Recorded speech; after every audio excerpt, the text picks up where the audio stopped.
Por ahora ya ha habido tres triunfos y viene el cuarto triunfo de Cristo y del cristianismo sobre la maldad. Parecía que Roma era imponente, que el imperio avasallaba a todos, pero vamos a leer versículos que hablan acerca del fin. Y es importante recordarnos de cuál fin. Como Mateo 24, cuando Jesús les habló de un fin, ellos pensaban que era el fin del mundo. Para los que hemos estado siguiendo las series de Apocalipsis, entendemos que cuando el Apocalipsis nos va a hablar de este fin, tampoco tiene que ser el fin del mundo. Pero vamos a ver, no me voy a adelantar para que ustedes puedan, hermanos. Lo que sí es que del capítulo 19, versículo 11, aparece un hombre en un caballo, vestido su ropa teñido de rojo, y viene avasallando, trae en su boca una espada, sale de su boca como una espada muy aguda, y trae, hermanos, un nombre que dice el Verbo de Dios. No podemos equivocarnos quién es esa persona, ¿verdad? Y viene para terminar con el imperio, hermanos, con el cual estaba siendo un gran obstáculo para el pueblo de nuestro Dios. Así que podemos decir nosotros, gloria a Dios por ello. Y vamos a encontrar en el capítulo 19 varias cosas de mucho interés para cada uno de nosotros. El contraste que encontramos del capítulo 18 a este capítulo 19 es abismal. En el capítulo 18 hay muchos, pero muchos lamentos, muchos lloros y quejidos, porque las iglesias, los cristianos, estaban siendo sumamente abatidas. Estaban siendo sumamente, hermanos, golpeadas por tantas restricciones que el mismo imperio romano les había puesto. Ya era muy difícil sobrevivir bajo este imperio. El hostigamiento religioso cada vez era más profundo y cada día había más cristianos llevados al anfiteatro o al coliseo para hacerlos pelear contra fieras salvajes o contra gladiadores. Que si usted ponía a un cristiano, hermanos, que no era un hombre de guerra, contra un gladiador que era un especialista, hermanos, en la guerra, en las peleas, de repente hace años para acá, 10 años acá, comenzó a hacerse muy popular en Estados Unidos el otro tipo de boxeo. Esos rines redondos, donde no usan guantes con mucha protección, sino un guante que tiene muy poquita esponja. Si usted mira a los peleadores, cuando no es que yo mire esas peleas, pero cuando se anuncian en los comerciales, es gente muy cruel, o sea, ahí va a haber mucha sangre, hay gente que está ávida de ver sangre.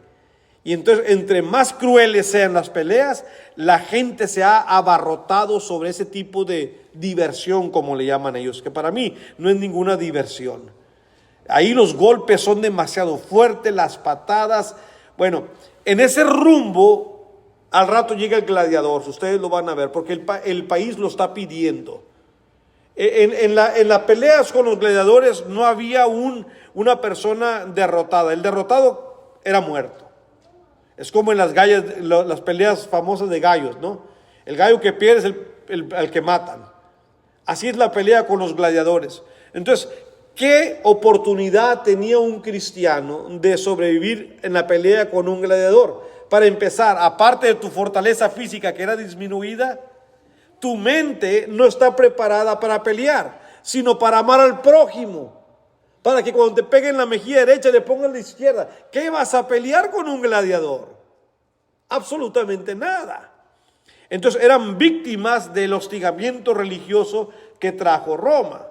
Y el capítulo 18 fue lamento. Sin embargo, ahora Juan escucha una serie de aleluyas a Dios por su juicio contra la ramera y la salvación de su pueblo. Y esto lo vamos a leer ahorita en el capítulo 19, versículos 1 al 10 en detalle.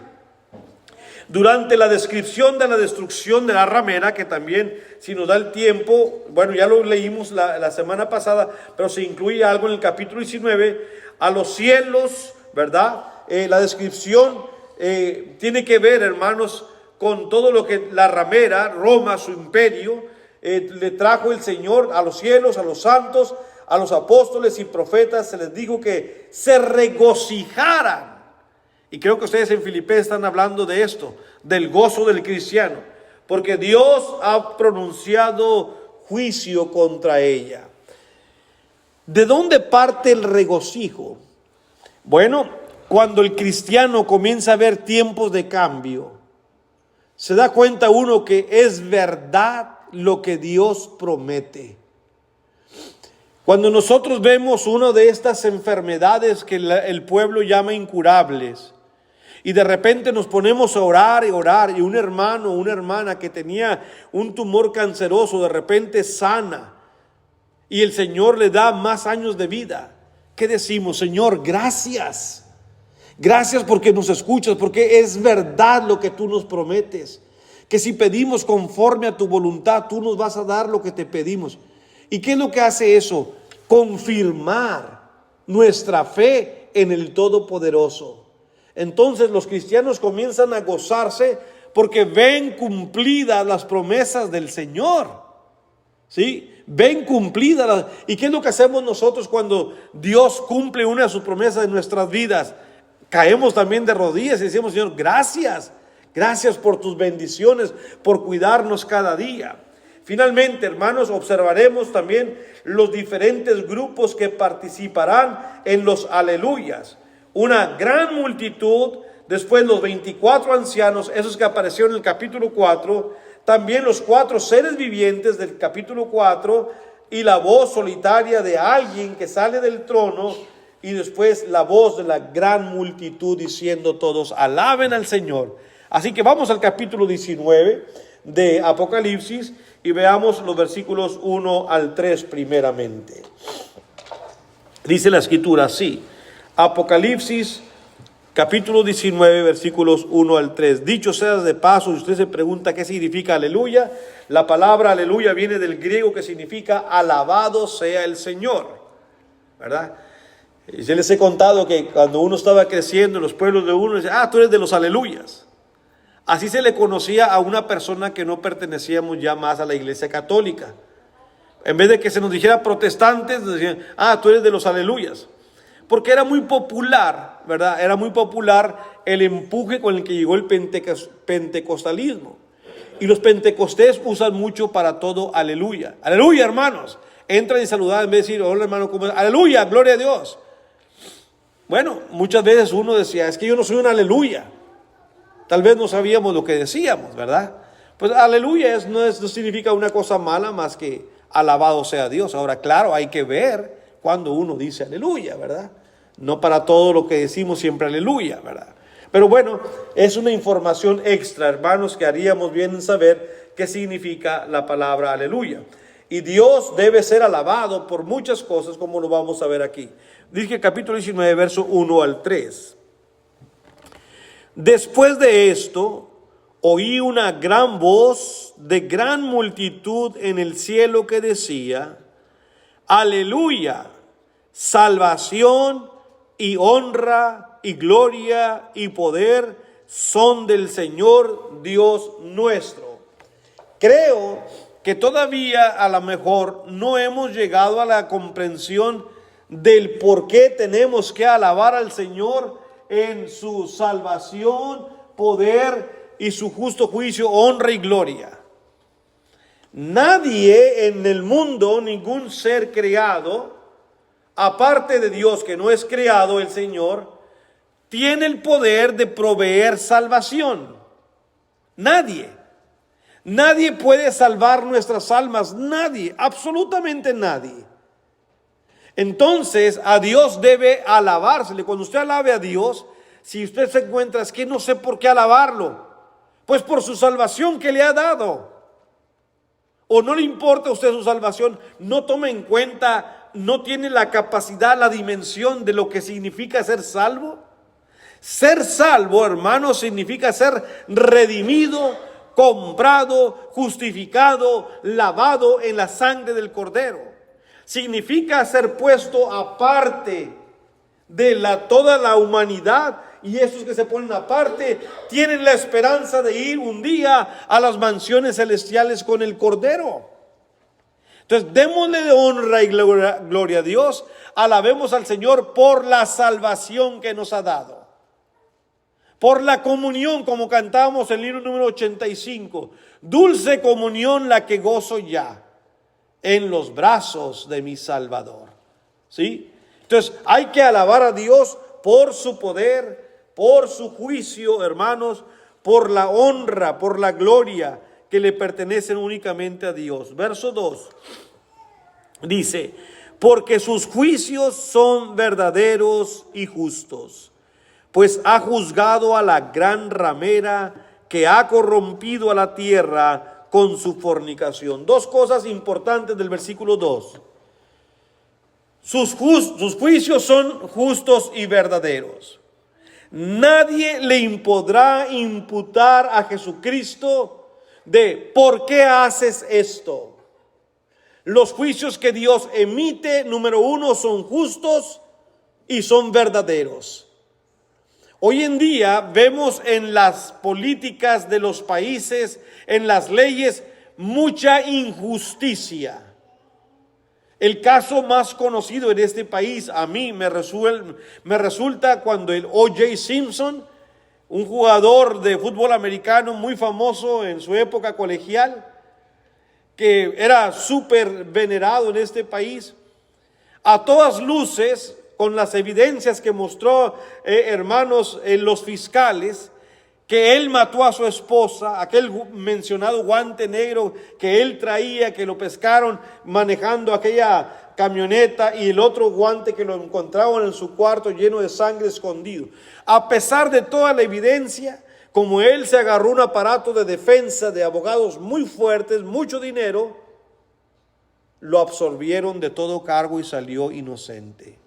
Aunque luego se le corrió un juicio civil y todo el mundo lo dio por culpable. O sea, la injusticia que se comete, y así como ese, hermanos, hay demasiados casos.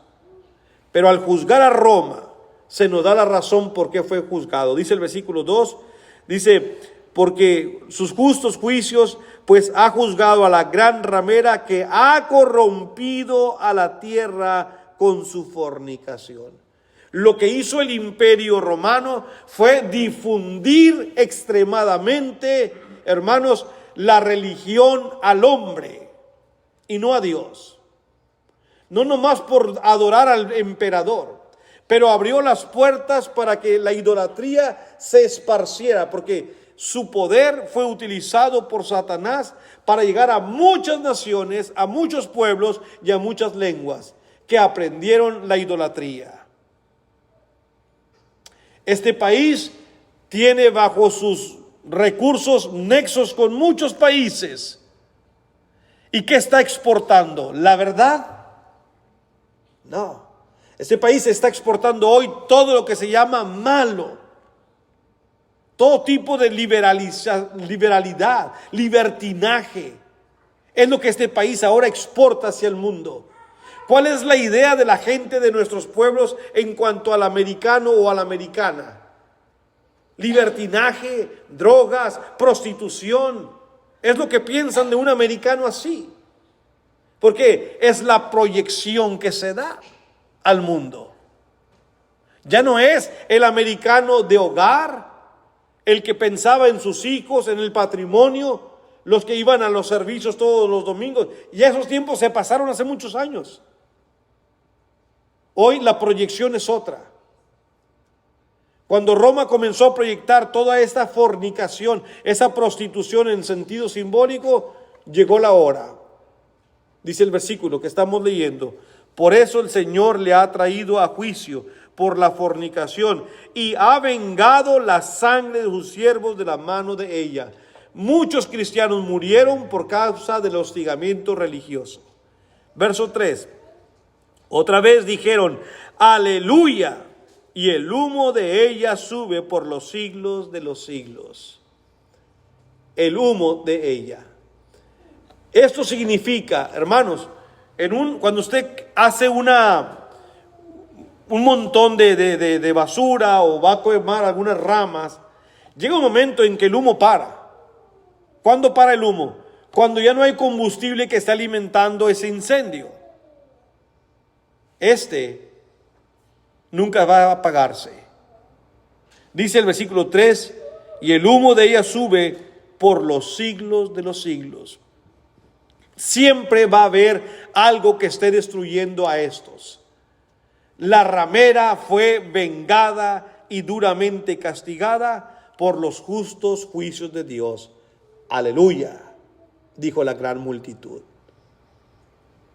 Así que, hermanos, esto es una gran enseñanza para nosotros.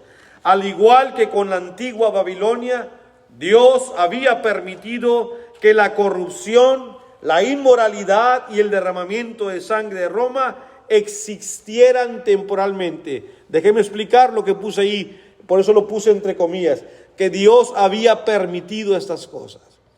No significa que Dios quiso que pasaran, sino que Dios dio tiempo. ¿Para qué? Buscando el arrepentimiento. Es como hoy en día dijéramos que Dios permite el pecado, en el sentido de que nosotros pecamos y no ocurre nada, no nos pasa nada.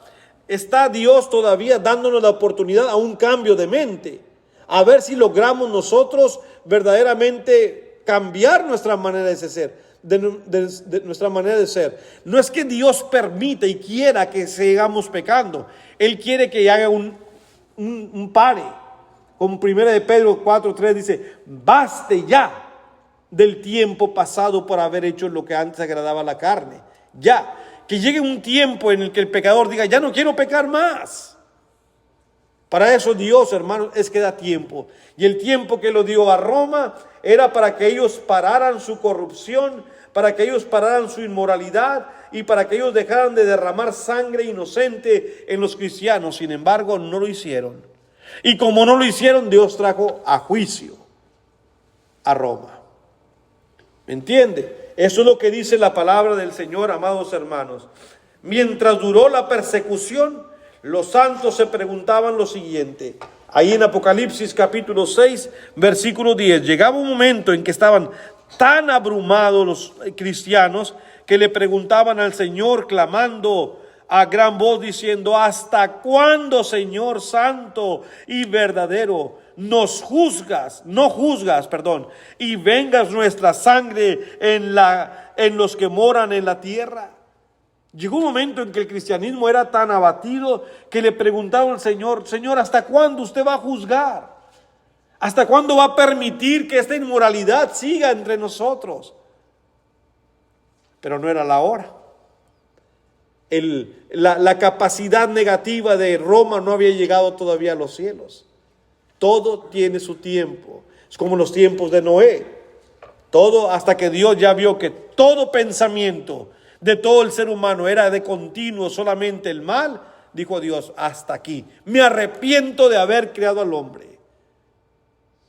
Así que podemos decir, si el Señor no ha venido, que todavía no hemos llenado la copa, y quiera Dios que no, pero tenemos que movernos, hermanos, tenemos que seguir avanzando con nosotros mismos, pero también con los que no conocen a Dios. Hay muchas personas afuera que no conocen a Dios.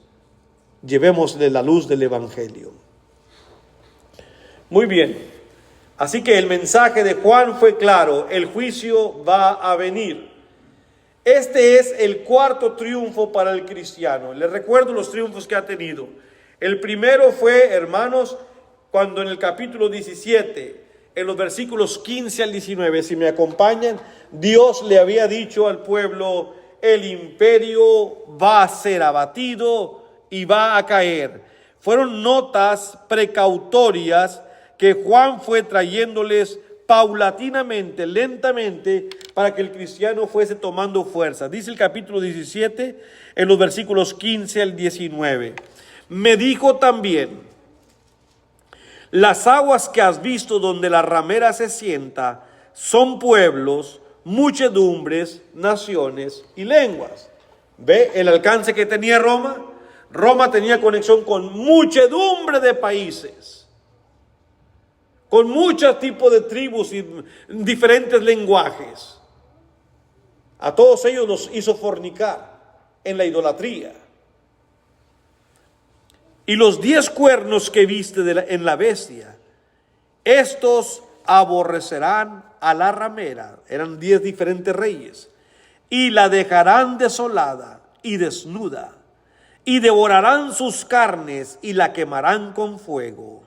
Porque Dios ha puesto en sus corazones el ejecutar lo que Él quiso, ponerse de acuerdo y dar su reino a la bestia hasta que se cumplan las palabras de Dios. Escucha el 18.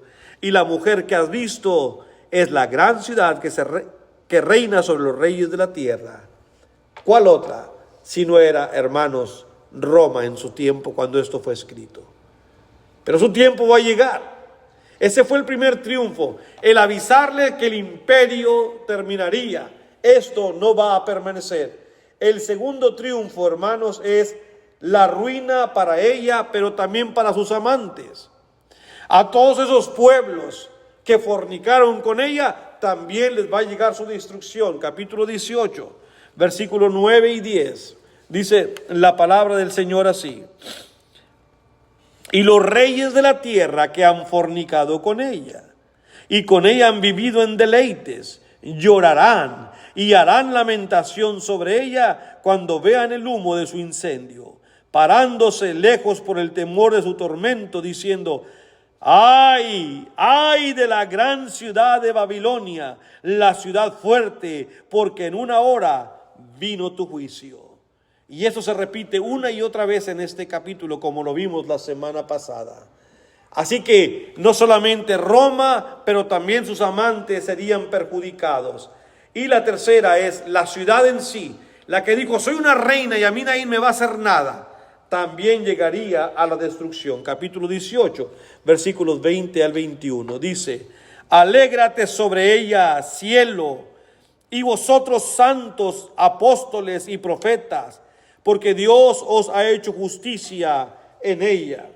Versículo 21. Y un ángel poderoso tomó una piedra, como una gran piedra de molino, y la arrojó en el mar, diciendo: con el mismo ímpetu será derribada Babilonia, la gran ciudad, y nunca más será hallada. Así como no hay nada quien la detenga, esa piedra, y entra completamente hasta el fondo del mar, así con ese ímpetu, con esa fuerza, Roma va a caer y no hay nadie que lo pueda detener. ¿Y cuál es el cuarto triunfo de lo que estamos hablando ahora? Cuando el Señor le dice: el gozo de los santos redimidos. ¿Por qué se van a gozar? No porque estén sufriendo Roma, sino porque los justos juicios de Dios han llegado. Dios cumple lo que promete. Y en eso también nosotros gozamos y decimos: alabado sea Dios, aleluya y amén por sus juicios. Muy bien, la lección es corta en esta tarde. Para concluir, vamos a la última parte de esta lección. Los aleluyas. Alabado sea el Señor. Regresemos al capítulo 19, versículo 4. Como acabo de mencionar hace un momento, hermanos, esto, lo que se dice sobre Roma, sería algo perdurable, hermanos, ya que el humo estaría siempre sobre esa ciudad. Y los 24 ancianos, dice: y los 4 seres vivientes se postraron en tierra y adoraron a Dios que estaba sentado en el trono, y decían: amén, aleluya.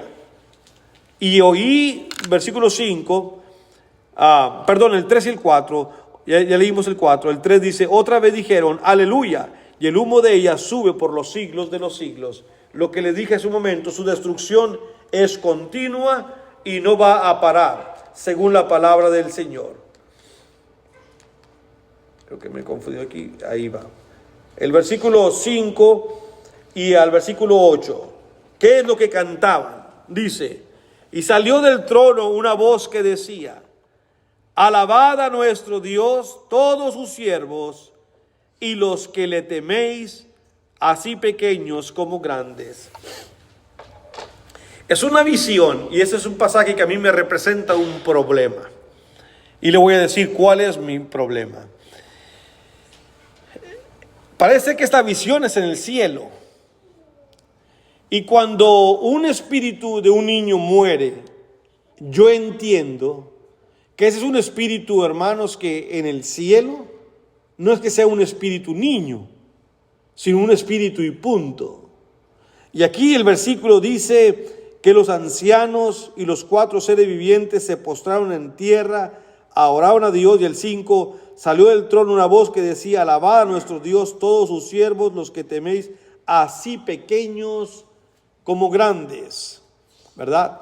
Y no voy a meterme en problemas de interpretación si no estoy, ¿verdad?, lo seguro que esto signifique lo que estoy diciéndoles. ¿Está hablando de las almas ya en el cielo, o es todavía una visión que está proyectando a los que están abajo, y el anciano que está arriba, o la voz que está arriba, le dice a todos que alaben al Señor? ¿Verdad? En mi estudio no logré descifrar eso, y se los digo de tal manera: si para el próximo domingo, estudiando más, logro descifrar esto, ¿verdad?, con ayuda de comentarios y hermanos, les diré. Pero por ahora solamente les diré lo que estoy pensando, hermanos, para no comprometer una interpretación que no sea del todo correcto. Una cosa sí es verdadera: se nos recomienda a todos alabar a nuestro Dios, desde los más pequeños hasta los más grandes. Tiene que ver esto con la capacidad de pequeño a grande. Lo que fuimos me parece muy poco creíble, porque en el reino todos somos iguales, somos siervos del Señor. Y ahorita el ángel se lo va a decir a Juan, porque Juan quedó medio confundido con aquel ángel que le presentó esta tremenda visión.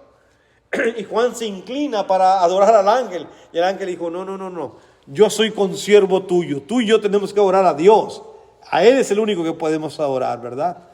Bueno, versículos, en cuanto a esto, hermanos, versículos 5 al 8, acompáñenme, leímos el versículo 5, después de que se le invita a todos a adorar a Dios, dice el versículo 6, y oí como la voz de una gran multitud, como el estruendo de muchas aguas, y como la voz de grandes truenos, que decía: aleluya, porque el Señor nuestro Dios Todopoderoso reina.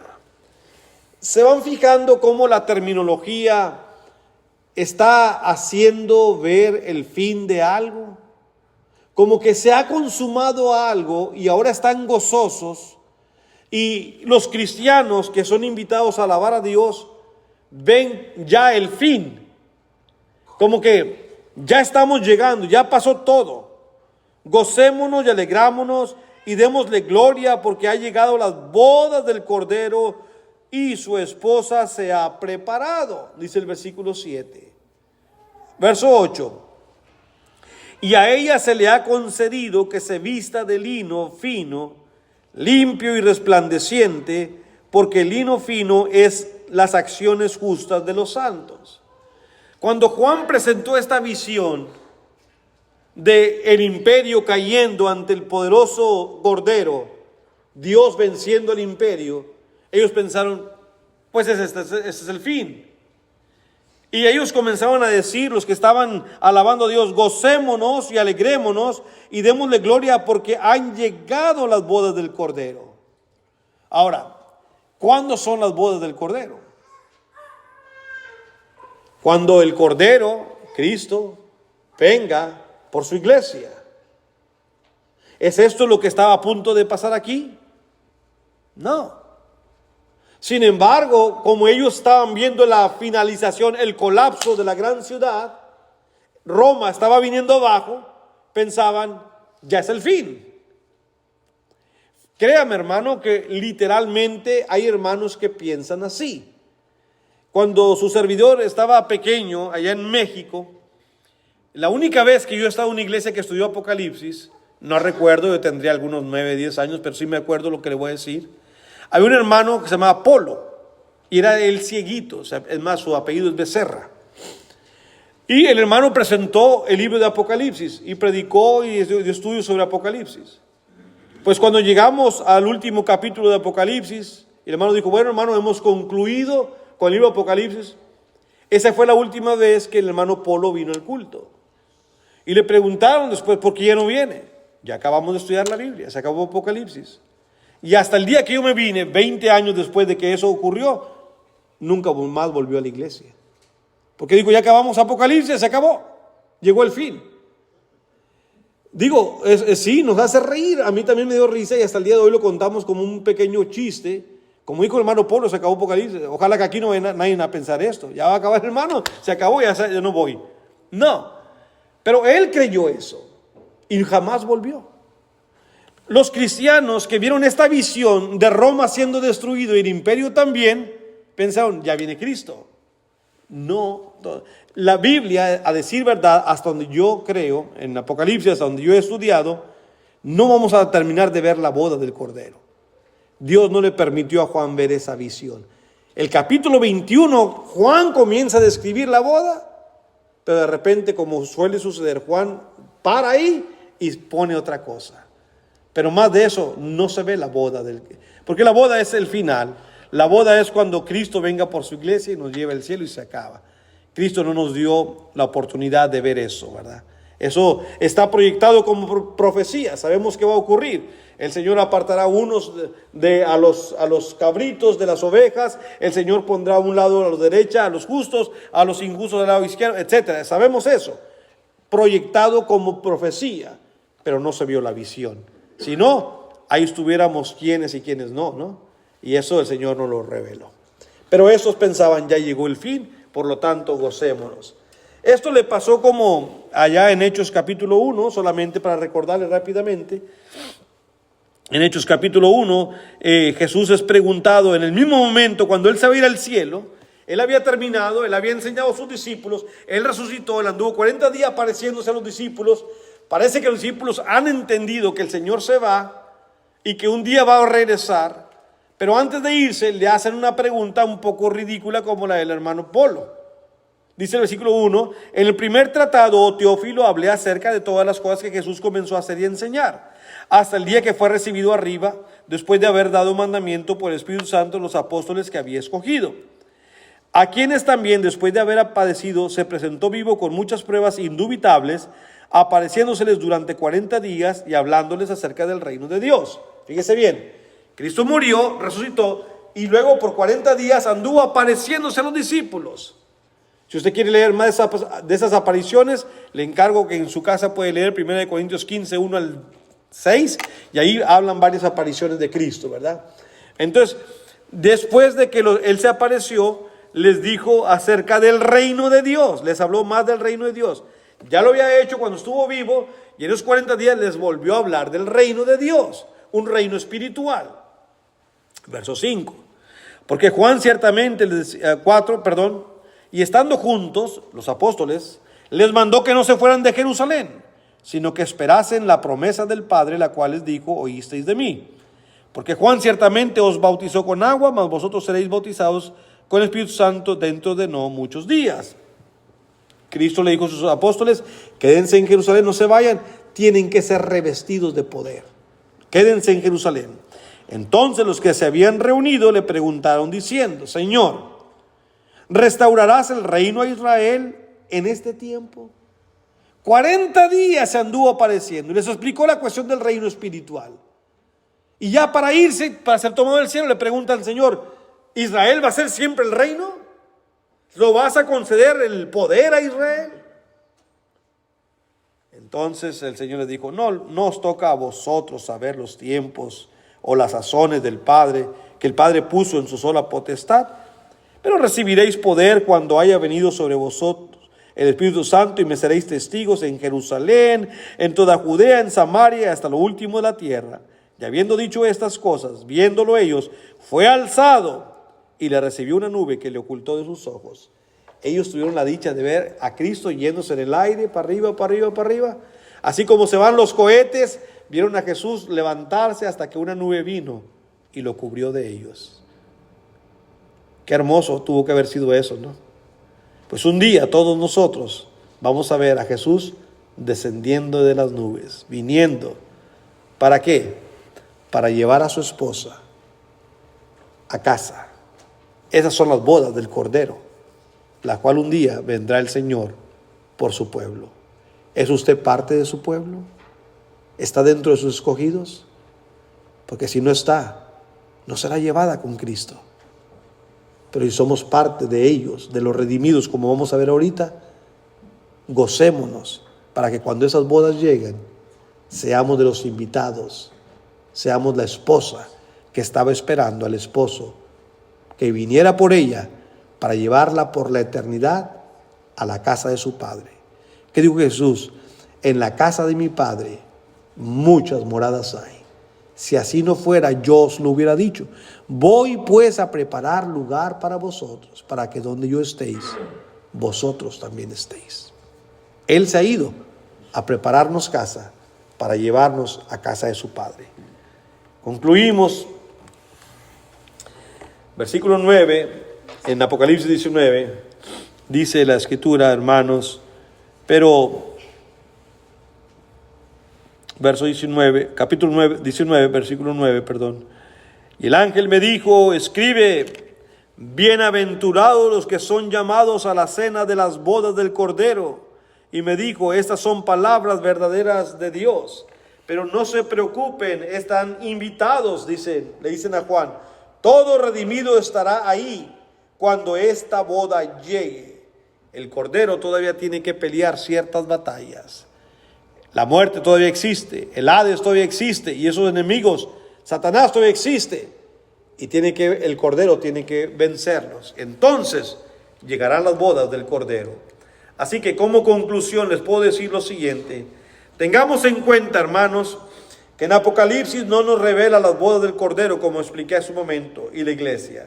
Sin embargo, en el capítulo 21, cuando parece que se van a realizar, Juan cambia la figura y deja inconclusa la visión de la boda. Aunque ya hay una unión perfecta entre Cristo y todos los redimidos. Los redimidos, somos la esposa del Cordero. Y un día seremos unidos para siempre con nuestro esposo. Cristo es el Redentor eterno de su iglesia. ¿Qué dice el versículo 10? Yo me postré, dice Juan, a sus pies para adorarle. Y él me dijo, mira, no lo hagas. Yo soy consiervo tuyo y de tus hermanos que retienen el testimonio de Jesús. Adora a Dios, porque el testimonio de Jesús es el espíritu de la profecía. Así que a esa voz que vino, que no era la de Dios, a ese ángel que Dios usó, Juan se arrodilló para adorarlo. Dijo, no, yo no soy Dios. Tú y yo tenemos que adorar al que todo lo puede, a Dios, al Todopoderoso. Así que, hermanos, estamos invitados, mientras esas bodas llegan, a seguirnos preparando, cual novia se prepara. Las bodas, permítame decir esto rápidamente, las bodas en el oriente, en los tiempos orientales, era un acontecimiento muy diferente, nada parecido a nosotros. Las bodas allá era un acontecimiento que se preparaba, pero a conciencia. Cuando Jesús fue a la boda de Canaán, por 7 días había boda, hermano. O sea, no era una cosa como nosotros hoy en día, que de un rato para otro y pum. Era algo distinto. Solo que para el tiempo de Juan, en el Nuevo Testamento, en el primer siglo, ya habían degenerado, es más, eran tan malas las bodas, eran tan degeneradas, que los cristianos ya no iban a una boda. Pero para estas, las del Cordero, están invitados, están redimidos, tienen el boleto en su mano para estar con el Cordero para siempre, cuando este momento llegue. Ese va a ser un día glorioso, hermanos, cuando venga Cristo y nos lleve a todos a la eternidad, a la casa de su Padre. Pero hay que ser parte de esa boda. La siguiente visión del versículo 11 en adelante es completamente distinta. Eso lo veremos la próxima semana. Amados hermanos, gracias, que Dios les bendiga, que Dios les lleve.